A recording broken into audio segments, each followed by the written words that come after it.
Alright, so this is my Mac Torque. It's a relatively old crawler. It's by Exceed RC and pretty cheap, but a lot of fun. Now this is the crawler that I was using to show you guys how to set up the FG3B transmitter remote, I guess. How to do the four-wheel steering on. And I figure I'll let you guys see what the whole thing looks like. Now don't pay too much attention at my little rat's nest that I got going on in here. I was just playing around with where I want to put the electronics. I gotta clean all that up. I want to show you a few things you can do to this little guy. Actually, big guy. What I did was I used a plastic piece to actually make a plate that will run on the side of the body, and I drilled all the holes to match the body plates there. What it does, it helps it not to get snagged on anything. It's just move. Another thing you guys can do, it's make it a four-wheel steering crawler, which you have the base for when you buy it, but it doesn't have the servo in there. What you want to do is just put a servo in there, make sure it's real nice and tight, run the linkages, and if you don't have the GT3B, then what you're going to want to do is you want to swap the cables that go to the motor itself inside of the servo. Positive to negative will make it, change the negative to where the positive is and change the positive to where the negative is. What that'll do is it's going to reverse your servo. So that way you don't have to put the arm sticking up here for it to do the steering. Other thing you're going to need to do if you don't have the remote, the 3-channel mixing function, and you're using just a regular remote, you're going to have to get the Y splitter for the servos so you can run the four-wheel steer. It's always going to be four-wheel steer. If you use the 2-channel remote that comes with the Mac Torque and Y splitter, but at least it turns a little bit better than just having the front-wheel steer, and it kind of looks nice. If you look at the front, I think the biggest change that I've done is to make a plate, aluminum plate, that runs the length of the axles in the front. Now what that does is it allows me to bring the servo all the way out here to where I have a real tiny arm. And that way it helps me to clear a lot of different obstacles because that long arm is not sticking out from the middle of the front axle. Now this right here is a 2650 milliamp battery. It's 3S. I try to fit the biggest battery that I could just to show how big of space you get when you make this plate.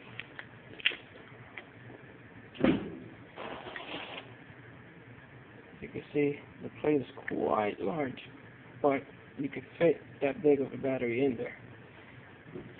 So that's 2650 3S battery. Now that plate, as I said, runs all the way from one side to the other, and being that it's aluminum, it's pretty strong. You might wonder where I hooked it all up on the corners. Well, what I did was, for once, I used the regular servo plate where it connects to as a template to make these 3 holes. And those 3 holes are where you mount the original plate. Or that you need those for this plate. That's going to stabilize the whole thing. Now, if you take a look over here, I got this little bolt that goes to the bottom where the axle has a little hole that you would know about if you've seen the rear axle. That's where you actually connect that little rod that keeps it from steering when you don't have four-wheel steering. That's where you connect it to, that little hole right there. So that hole is what you're going to use to hold onto the plate at the end. That gives you a stability at the end, and it actually stiffens up your whole front end, because you got an aluminum plate on top of plastic. That plastic is not all that strong. I've never had a problem with it breaking, but it does make me feel a little uncomfortable sometimes. To make up for the difference, what I did was I used a Revo rod end, which has a 4mm hole inside, and I cut the tip off and put it in there as a spacer. Now, because these bolts that I'm using are 3mm, they go right through it, so I can use that piece as a spacer. I didn't want it to be any smaller because then my bolt will have to actually thread into it, and once I got to the bottom, that will create a lot of issues trying to get it to sit well. Now, I made that same adjustment over here under the servo. Of course, the servo wasn't there, so you're going to have to do it on both sides. That's going to stabilize the whole thing. Now, the servo, one thing you do want to do is to get these little guys right here. Those are aluminum servo mounts. They will give you a lot better steering response because your servo is not going to be flexing back and forth. Also, get the aluminum servo arm, and it just saves you time and effort because you're not going to be breaking any of your plastic arms. This right here is just 6 little lead weights that I put in there. They're half an ounce each. So if you add it all up, it's just 3 ounces. And on that part right there, and then I got another 3 ounces on the back. That's all the weight that I'm using for this crawler, because it really doesn't need all that much weight. It's pretty heavy as it is. And of course, when you put the big battery on top of the plate, that adds even more weight to it.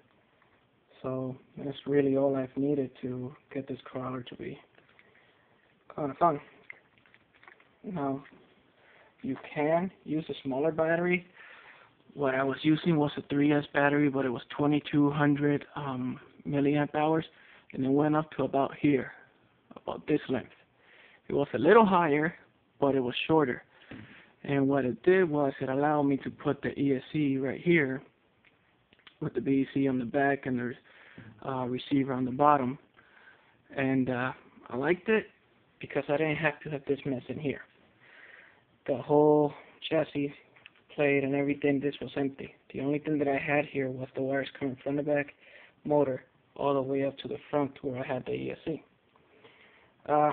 It was nice, but I was kind of worried that the ESC being in the front would be a little susceptible to damage if I were to hit a rock, so I decided to bring it back up here. And that's where we're at right now. I have to clean all that up, cut the wires, making the right length so that it works better and it looks better. This looks pretty crappy. I apologize for that.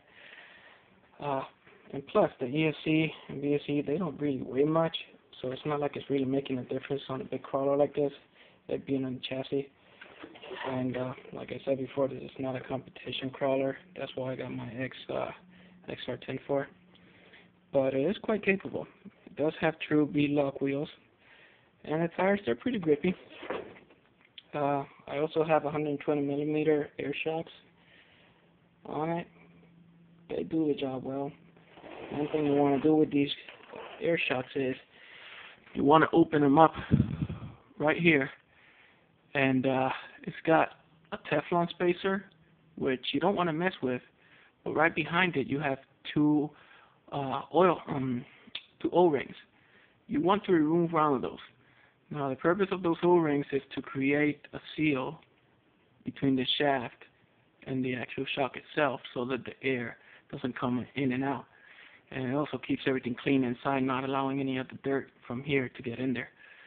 But because it has two of them, it creates a lot of restriction and a lot of binding with the rod itself. So when you're bottoming out, it kind of stays there. And the springs are not strong enough to bring it up unless you give it a long time. With just one, it's able to just push it up. Another thing you might be able to do is to set one of these. This is plate guard, I guess you could call it, that I've made out of the same plastic that I use for the chassis cover. All you do is just get the plastic cut into shape, and then when you bend it, use some bolts to hold it onto the original guard that you have. So you can bolt there, and another one right there. Now the crawler does bring these bars from the factory, well the front ones at least, not the back ones. They're okay, but they have a tendency to snag or get caught on a bunch of stuff. I mean, they're just 2 bars in front of the whole thing. It's really not a good design. Once you put this guard, it's just gonna kind of skip over whatever you wanna go over. Another thing, I know I'm going pretty quick, but I don't want to bore you guys with a really long video and not show you what I've done to it. Give you an idea of what this guy can do. I'll go ahead and bend it over. This is the kind of articulation that you will get from a crawler like this. You get a full 90-degree articulation when you got it set up the way that I do. It's not something that you're really going to use that much. I mean, I don't know what the heck you're going to be crawling that's going to require this much articulation. But it does make for a funny topic when you got friends over and you say, hey, look what it can do. See right there. As I said before, it's not a comp crawler, but it is a lot of fun. It is super cheap. And modifications to it, they don't come out to be too expensive. You can run it factory, and it is quite fun, but you know, you can do these little adjustments to it and have even more fun. Okay, I'm going to cut it at this because the video is getting quite long, and I'm pretty sure most of you have tuned out already. So, just so you can see, 90-degree articulation, guards on the bottom, aluminum servo mounts, lead weights, rear steer, air shocks. Oh, by the way, that's an outcry ESC. You can run up to 4S on it, and it's a dual motor ESC. It's quite nice. Gets you a little bit more speed. A lot of people don't like the mandatory because it's kind of slow from the factory. Aluminum plate for the front. Relocated front steering servo. 2650 3S battery. And that's it. Alright, hope you enjoyed.